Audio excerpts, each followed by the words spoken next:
Je t'emmène tester le métier de restauratrice de tombes avec Cécile de la Rosée-Lapierre. Restauratrice de tombes, c'est restaurer, fleurir et graver des tombes.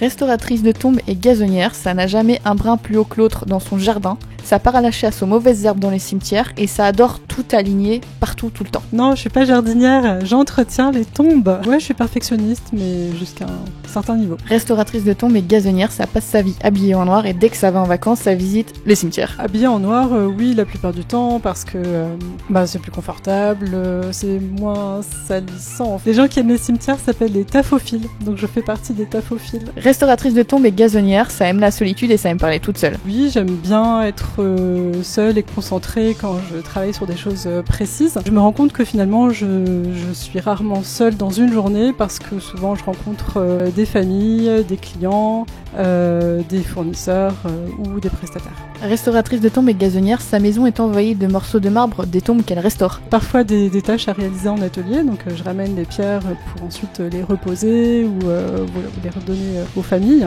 Restauratrice de tombes et gazonnière, quand elle était petite, elle aimait tout réparer parce que ça lui faisait trop mal au cœur de voir des choses cassées et abîmées. C'est vrai que j'aime bien réparer les choses de façon générale. Métier d'avenir, mes clients sont des personnes âgées qui petit à petit ont vraiment besoin de ce service. Routine dans la méthode, mais surtout adaptation en face de chaque situation spécifique. La plupart du temps, je suis en cimetière, en extérieur. Il m'arrive parfois quand même de travailler un peu en atelier. Alors je pense que les urbains ont beaucoup besoin de ce service. Dans le milieu rural, on peut aussi faire appel à mes services. Dans certains cas, je suis très seule dans mon travail aussi. Je rencontre souvent des gens et je suis souvent en contact avec des passants, des fournisseurs, des clients, etc. Alors il y a un petit peu de créativité dans la gravure parce qu'on peut effectivement créer quelque chose et aussi dans les solutions qu'on peut apporter dans la restauration, mais c'est vrai que ça reste quand même rigoureux parce qu'il faut avoir de la méthode et faire les choses sérieusement. Quand je travaille en atelier, je travaille au rythme que je souhaite, mais souvent je suis astreinte par les horaires d'ouverture des cimetières. Pas télétravail, je travaille sur place, sur de la matière, un métier physique. Déjà en étant en extérieur, la météo est contraignante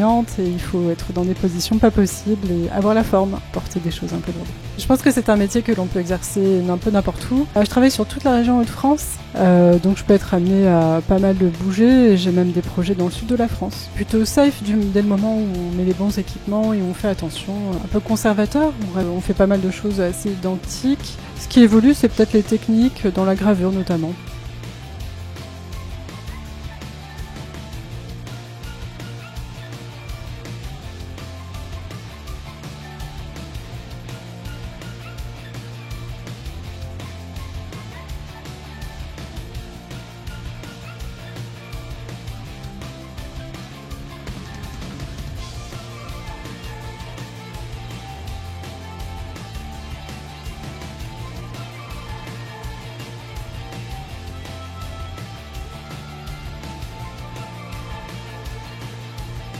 Je ne fais jamais la même chose tous les jours. Travailler en extérieur dans des endroits qui sont souvent très beaux. J'ai bien sûr des contraintes quand même de délai, de respect de commandes. Néanmoins, je peux adapter complètement mon agenda en fonction de mes priorités. Contrainte de la météo, on est obligé d'adapter son planning chaque jour. Aussi la contrainte physique. Bonne condition physique. Pouvoir passer entre deux tombes et nettoyer. Adaptabilité, aimer les cimetières et le patrimoine funéraire en général. L'empathie pour les défunts et pour les familles qui commandent ces entretiens.